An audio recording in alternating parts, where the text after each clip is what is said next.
Hey, it's Vicky, and today I am here to share all the books I read in August. August was kind of a slow start for me. I don't know, I was feeling just a little slumpy, maybe. And I ended up, though, finishing 11 things, though there were a lot of graphic novels in there. And a lot of, like, short things, because that's kind of what I was in the mood for and what I kind of wanted to read while I was feeling slumpy. So yeah, I also had 2 DNFs, so let's get into it.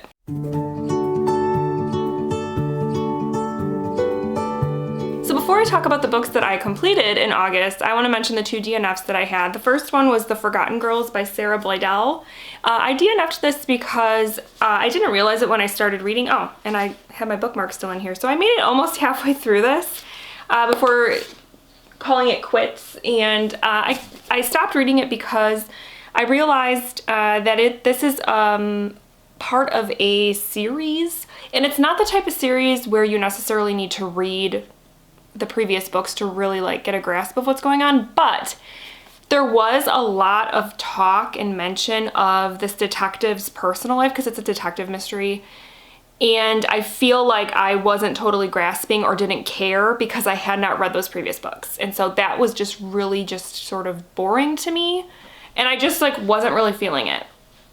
So I DNF'd it. And the other DNF that I had, unfortunately, because this was an anticipated read for me, was The Daughter of Dr Moreau by Silvia Moreno Garcia.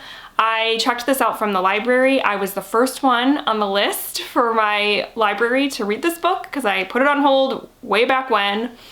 And though the cover was stunning, and it's probably still one of my favorite covers of 2022, the book I just could not get into. I don't remember exactly how far I made it. I was probably at least 100 pages in, and I was just bored.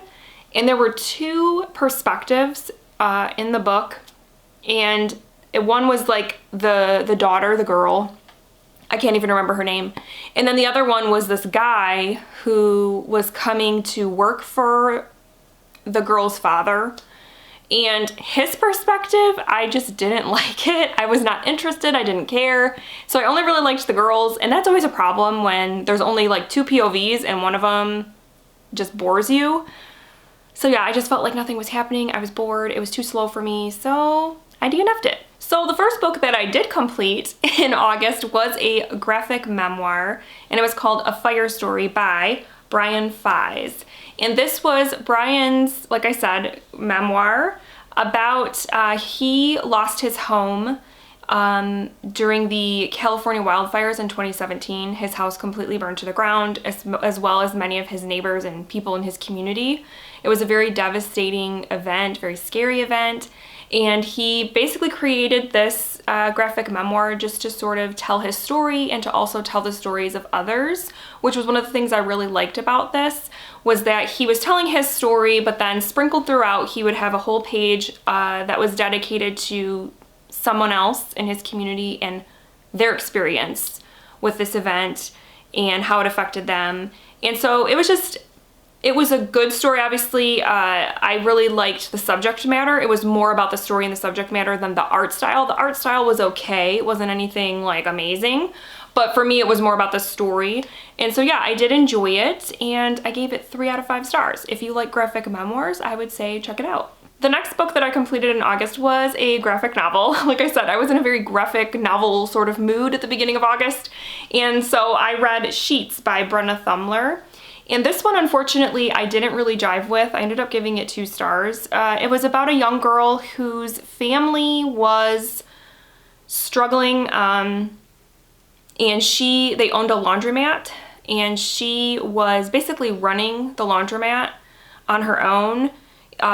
She had a little brother and her dad, but I believe, if I remember right, their mother passed away.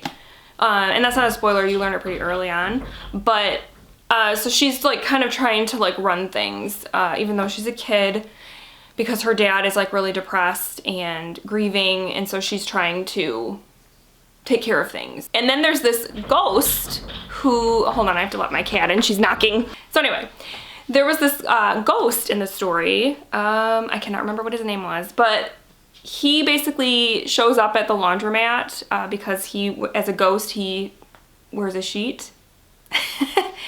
And so he's like drawn to the laundromat or something, I don't know. And they sort of become friends.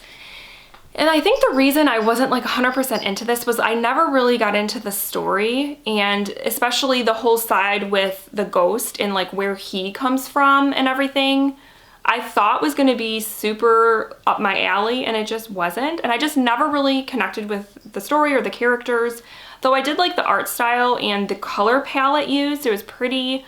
The story was just meh for me, especially the story with the young girl.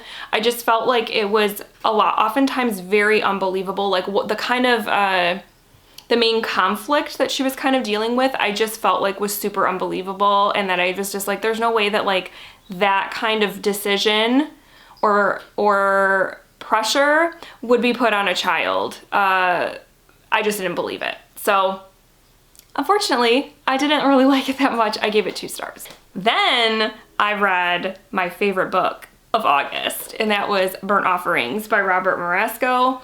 This is about a family, husband, wife, little boy, who live in, if I remember right, it was Brooklyn. And so they live in a city. It's very noisy. It's very, it takes place in the 70s because this book was published in 1973.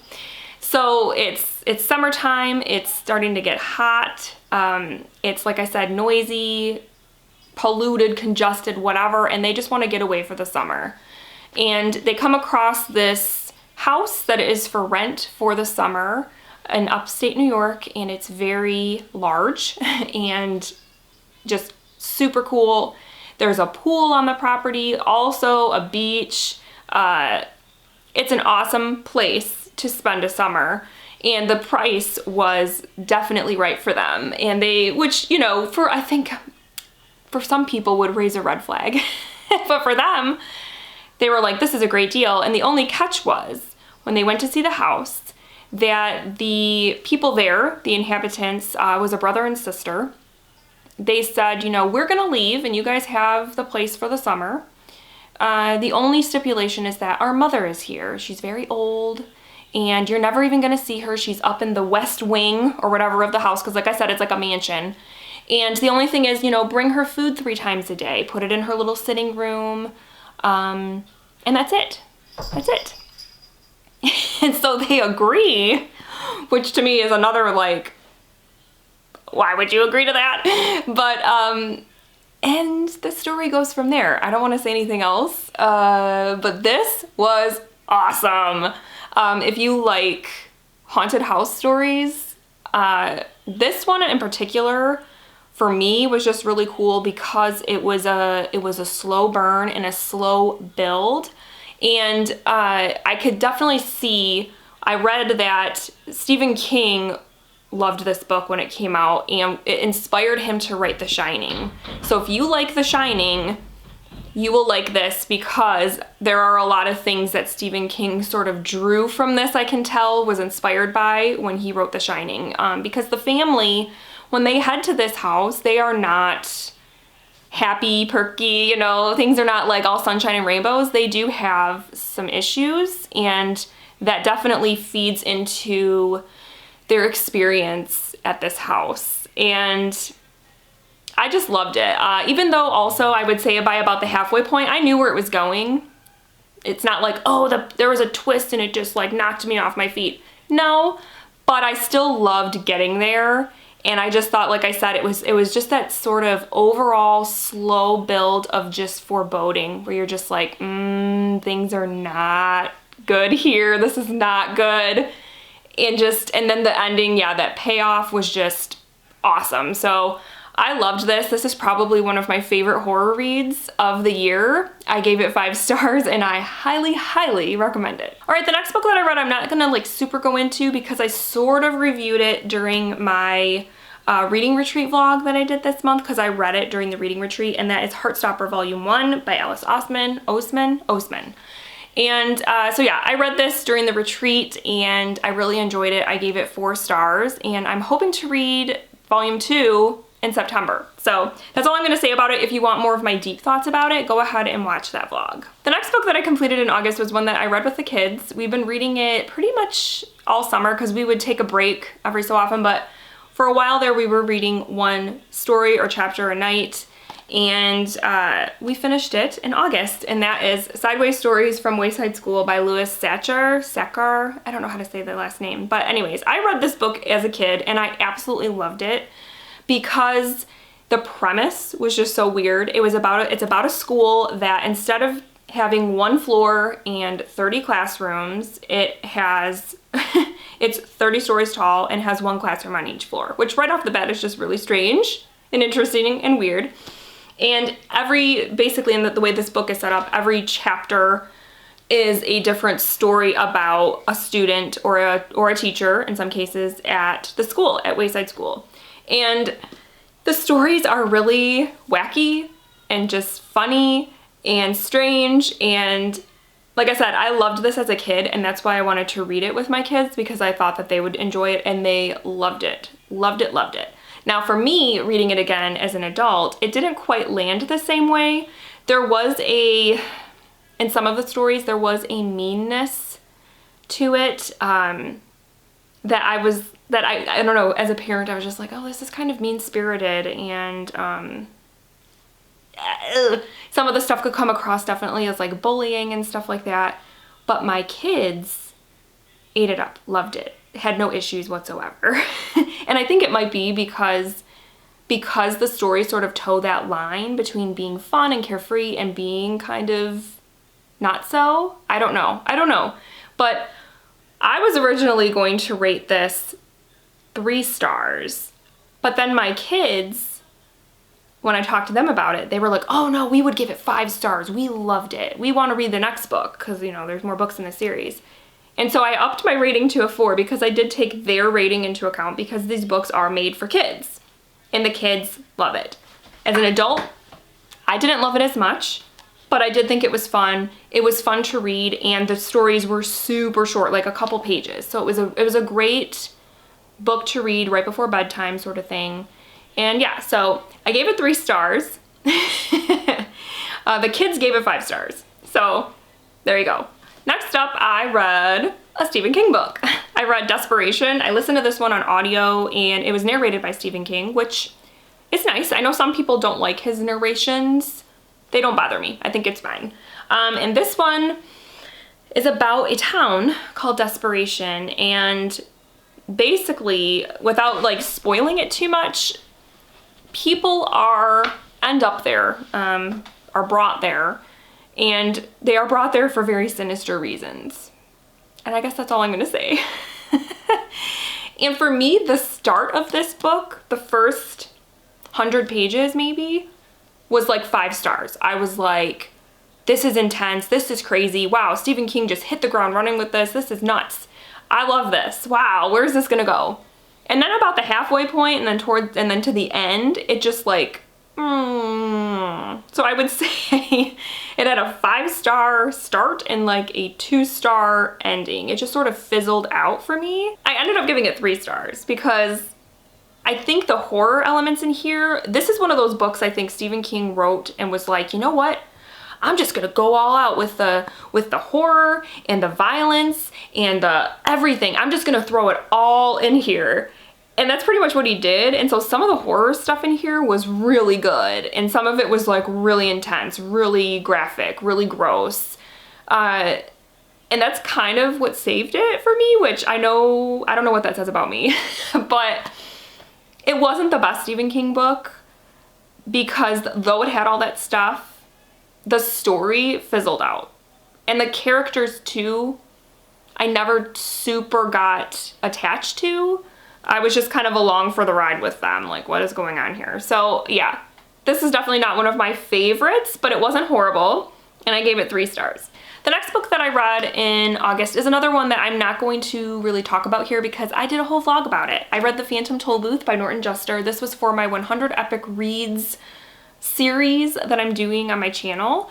And so this round I picked, you know, a book out of my little cup, and this was the one I picked, And so I vlogged about it. So yeah, if you want more of my thoughts on this, go check out that vlog. I enjoyed this though. I gave it 4 stars. The next book that I completed in August was one that I listened to on audio via Hoopla. And it is I would classify it as like a suspense, literary suspense maybe. And it was called My Mother's House by Francesca Monplaisir. I'm sure I'm saying that wrong, I'm so sorry. But this was a story about a house. I think because after I read Burnt Offerings, I wanted more haunted house, creepy stories revolving around a house sort of story. And this, I was kind of just going through looking for a book that sort of hit that mark for me. And so this one did that. It's about a house, and when I say that, I mean that the house itself was a POV, which was super unique. You don't really see that too often. But right in the beginning of the book, the first POV you get is the house. And basically it's telling you that it is committing suicide. It is setting itself on fire and burning to the ground because of the horrible things that were happening inside. Because a family from Haiti had moved to this house, immigrated into the US and moved, and it was in New York somewhere. I can't remember where though. Harlem? No, it wasn't Harlem. I can't remember. It was somewhere in New York. And it was a husband, wife, and their daughters. And like I said, they were Haitian immigrants, and you learn throughout the book that the husband, oh gosh, what was his name? I can't remember what his name was, but he was a horrible man. Horrible man. And the house, like I said, makes this decision to basically stop what was going on in the house. It's going to burn itself to the ground. And like I said, that's not a spoiler. That's the very first, it's like the prologue. So the rest of the book, you're learning why the house would do something like that. And yeah, I don't want to spoil things, but this was a very dark story.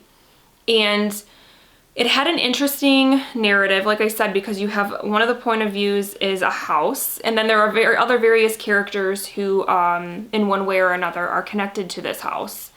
And you learn about this house's inhabitants, history, and the evil that was going on inside. And so it was very dark. It was very intense at times. Like I said, the narrative was interesting, but also at times sort of confusing because it is very literary and sometimes even felt like stream of consciousness, which sometimes doesn't land well in my brain. Sometimes I have a hard time following it.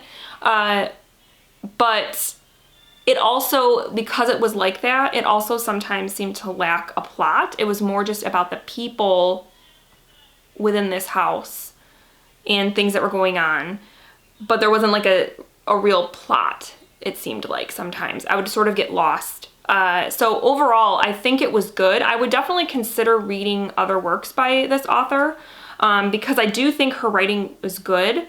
It's just one of those that you really have to kind of like focus because it's not super easy to read. And like I said, this book, I don't know how her other books will be, but because I think this was her debut, this book was dark. It was dark. So if you like dark stuff, dark stuff with like people doing horrible things, you might like this. But I ended up giving it 3 out of 5 stars. And then sort of continuing the trend of like dark and depressing, I read The Pearl That Broke Its Shell by Nadia Hashimi. And this book is one of the most depressing books I've read. Probably the most depressing book I've read since A Little Life. I mean, this book it just seemed like the characters, every time you thought, okay, they've had a bad thing happen, let's give them a break, right? Have something good happen. Nope. No. Like every bad thing that could happen to these characters happens, and you just never, it's just unrelenting. It's just really, really sad. And this book centers around, I should probably tell you what it's about. It centers around, there's sort of 2 stories going on. There's a story going on in the early 2000s with a girl named oh my gosh, I forgot her name. What's her name? Rahima, sorry. And she comes, lives in Afghanistan, and she is a family of all girls, which in Afghanistan is not great. They really value having sons in their culture, and it's a very bad thing to have a bunch of girls, basically. But because they don't have any sons, Rahima, who is the third oldest of the 5 girls, is able to do this custom called bachapash, which is basically where she gets to sort of live as a boy in her culture, because in their culture, girls are, they're sort of shut up sometimes, and what I mean by that is they're sort of kept at home. They don't go out and wander. They often don't go to school after a certain time. They can't just like walk around their communities without being chaperoned and things like that. And basically, she, living as a boy, is able to go and get an education. She's able to go out and run errands for her mother, go to the shops, this and that, work a job. So she's like helping earn money and stuff like that until she is of marriageable age. And then she goes back to being a girl. So in that time, she sees what it's like to be a male in her culture, and it's quite different. And so she has this whole different sort of perspective on her life in Afghanistan, like being an Afghani woman. And it takes you through her into adulthood, and you sort of are with her along the way. And then the other story is her, I'm trying to think, great maybe grandmother. It kind of has a similar situation happen in which she also, for a time, lives as a man would in her culture. So she's about 100 years in the past. And basically what this book sort of showed me was that though there were 100 years between these two stories, that not much had changed. At least in this book, the women were not valued in their culture other than bearing sons. And if you don't bear sons, you are not valued. Girls are not held to high esteem at all in this culture. And it just sort of showed how oppressed females in this culture are. And I'm not trying to knock the culture in Afghanistan or anything, but I feel like this is sort of a reality in that country. And it was just very, very sad to read that even within families, girls are nothing. They're servants, and they are there to bear children, specifically sons. If you bear a daughter, you're trash. And it just, so yeah, it was depressing, but it was also very eye-opening, because obviously that is not my life at all in America.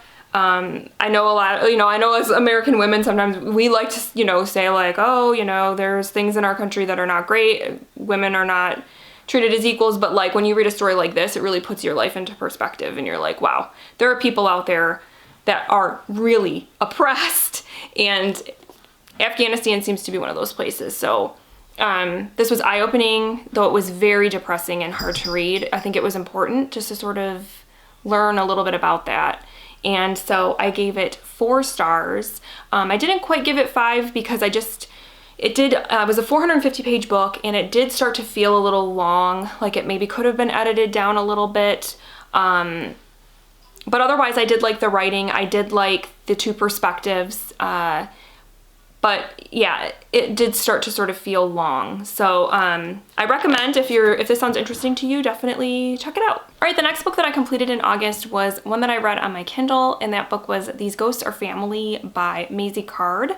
And this one is a just sort of like general fiction story about a Jamaican family that in the beginning of the book, you meet the father in this family who 30 years in the past, I believe it was 30, was it 20 or 30 years, basically, he came over to America, or was it America or was it England? I can't remember. But anyways, he ends up in New York, but in that time, he basically faked his own death.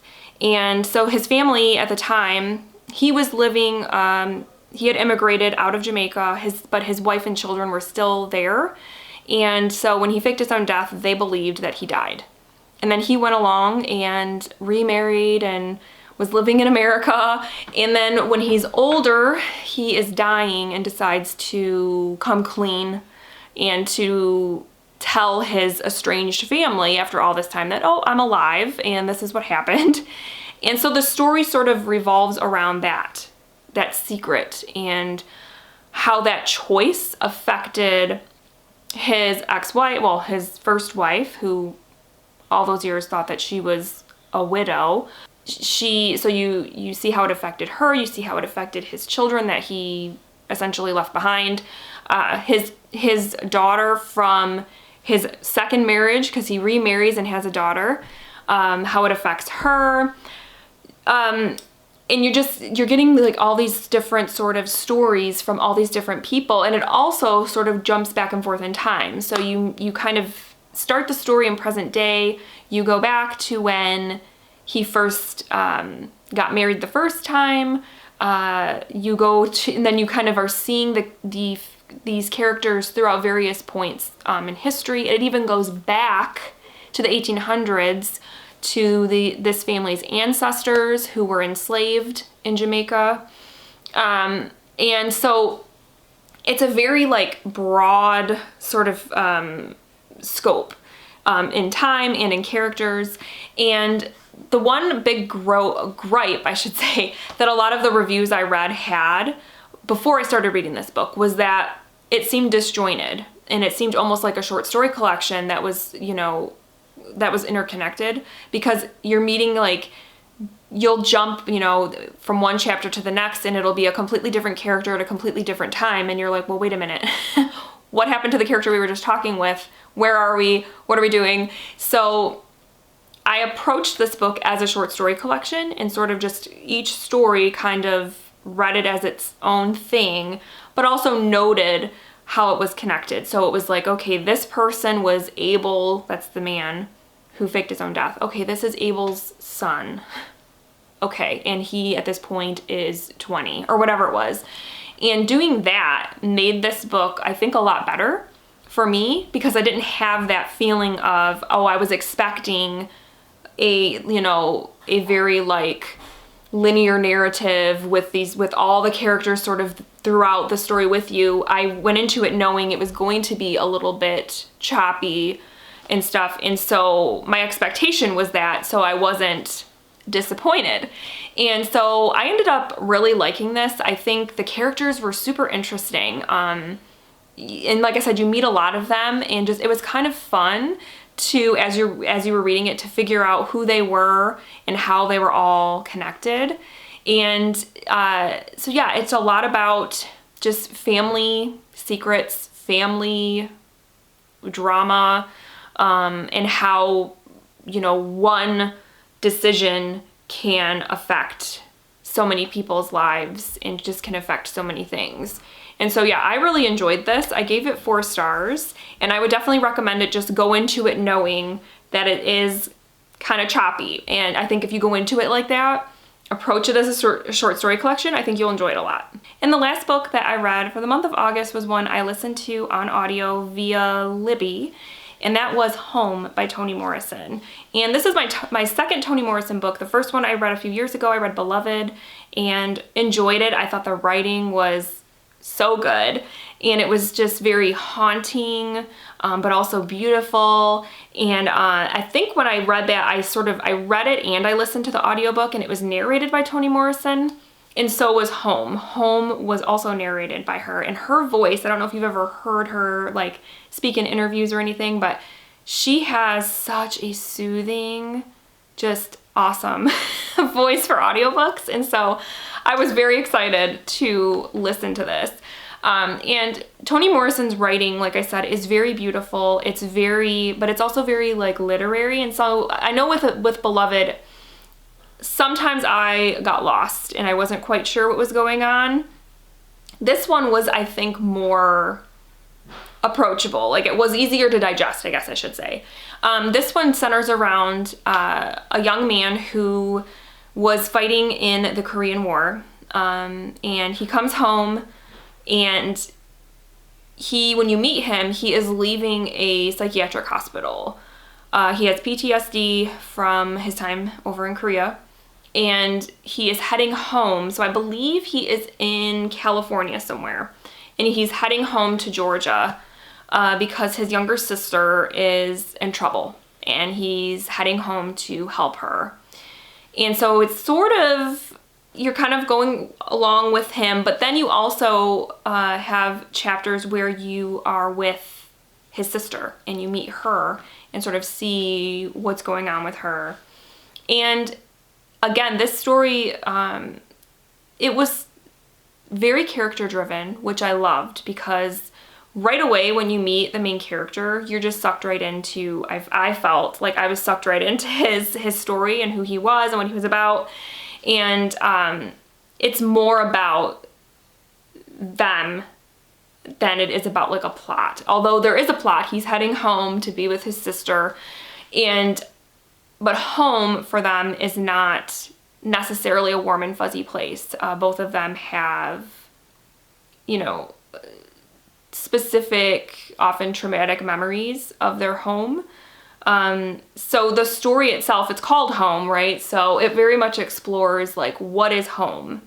Is it a place, or is it a person? Is it a feeling?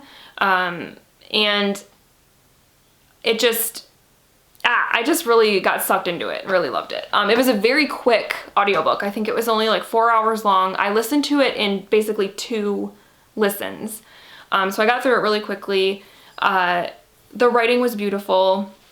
I liked the themes that it explored. And I've been wanting to read more Toni Morrison, so I had to listen to it. If you're interested at all in reading some Toni Morrison, I would definitely recommend it. All right, guys, so that's it. Those are all the books that I read in August. It was quite a month. There was like a lot of different things going on, but I feel like for the most part, it was like darker, more depressing, sad sort of books. I don't know. It must have been the mood I was in, but yeah, let me know what you read in August, because I would love to know what everybody was reading.